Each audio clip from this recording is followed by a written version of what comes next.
अगर आपको समग्र आईडी से नाम कटवाना हो, मतलब ये हमें जब ज़रूरत पड़ती है कि अगर किसी की शादी हुई होती है तो जो लड़की होती है उसका ससुराल में जब आती है तो जो मायके की आईडी होती है ससुराल की आईडी में जुड़वाना होता है। इसीलिए क्या करते हैं, वहाँ से आईडी को कटवा देते हैं, फिर यहाँ पर एक नई आईडी बनवाते हैं। ये अगर आप करते हैं तो ये आपकी बहुत बड़ी गलती हो रही है, बहुत बड़ी भूल हो रही है। देखिए क्या करना है आपको कभी भी आईडी कटवानी नहीं है कहीं से, याद रखना इस चीज़ को। ऐसा क्यों कह रहे हैं, समझिए इस बात को। जैसे मान के चलते हैं आपका संबल कार्ड बनता है तो संबल कार्ड की जो आईडी रहती है वो आपकी समग्र आईडी रहती है, जो आपकी 9 अंकों की समग्र आईडी, याद रखिए इस चीज़ को। जैसे मान के चलते हैं आपका संबल कार्ड है तो वो जो आपकी समग्र आईडी रहेगी ना 9 अंकों की, वही आपका संबल कार्ड रहेगा। अब मान के चलते हैं उस लड़की का संबल कार्ड वहाँ पर मायके में बना होगा और अगर आपने वहाँ का नाम कटवा दिया तो उनका तो संबल कार्ड ही बंद हो गया। एक समस्या ये हो गई। दूसरी बात, आयुष्मान कार्ड भी संबल का मतलब समग्र आईडी से जुड़ा रहता है। मतलब कहने का ये है जितने भी बेनिफिट रहते हैं समग्र आईडी के वो मायके में जितने भी मिलते हैं वो सभी के सभी बंद हो जाएंगे।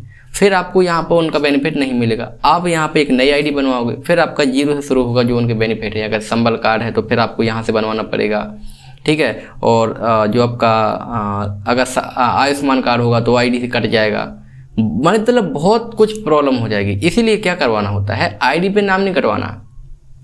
आईडी पे नाम उनके कटवा जाते हैं जो गुजर गए परिवार से, ठीक है, अब वो नहीं है, या किसी गलती से नाम जुड़ गया तो उनके कटवा जाते हैं।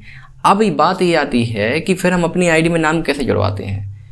अगर अपनी आईडी में नाम जुड़वाना है तो जहाँ की लड़की है मतलब उनके मायके में आपको अपनी आईडी और उनकी आईडी आपको देनी है फोटोकॉपी करवा के, और लिखित में देना है कि इनकी आईडी इस परिवार में जोड़ना है, ठीक है। उसमें पूरा मतलब लिखित में देना पड़ेगा कि भाई ये शादी हो गई इसीलिए हमें यहाँ से इस आईडी में जोड़ना है, मतलब ट्रांसफ़र करवाना है, ठीक है। तो वहाँ से जो जनपद हो गई या नगर पालिका हो गई वहाँ पे आप ये फॉर्म जमा करोगे तो वहाँ से जो आईडी होगी आपकी यहाँ पे ट्रांसफ़र करवा देंगे। ये आपको थोड़ा परेशान होना पड़ेगा, लेकिन अगर आप शॉर्ट रास्ता अपनाते हैं, आप नाम ट्रांसफ़र नहीं करवाते हैं तो वहाँ से आईडी में नाम कट जाएगा और यहाँ आप नई आईडी बनवाओगे तो जितने भी वो फायदे थे उस आईडी पे मिल रहे थे वो सभी के सभी बंद हो जाएंगे। फिर आप परेशान हो जाओगे कि आपका हमारा संबल कार्ड नहीं बन रहा है। बनवाओगे तो बताएगा कि पहले से बना हुआ है इस आधार कार्ड से, तो बनेगा नहीं।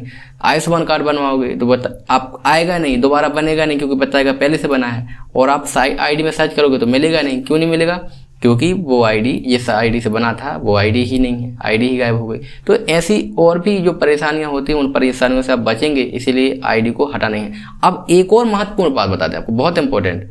अभी क्या हो रहा था, अब जो 8वीं क्लास 5वीं क्लास का जो अब रिजल्ट आने लगा है, उन्होंने संबल आईडी कार्ड लिखना शुरू कर दिया। जो 9 अंकों की समग्र आईडी रहती है अब उनको रोल नंबर बना दिया है। अब बताइए, अब इस कंडीशन में आप क्या करेंगे, मतलब आपकी समग्र आईडी ही अब आपकी बहुत बड़ी पहचान बनने वाली है। अब 5वीं और 8वीं में समग्र आईडी जो हो गई ना, अब वो उन्होंने लिख दिया है कि भैया यही आपकी आईडी रहेगी और यही आपका रोल नंबर हो गया। रोल नंबर मतलब आईडी डाल के भी आप रिजल्ट को निकाल सकते हैं। तो ये गलती आपको नहीं करवाना है, आपको नाम ट्रांसफ़र करवाना है, कटवाना नहीं है।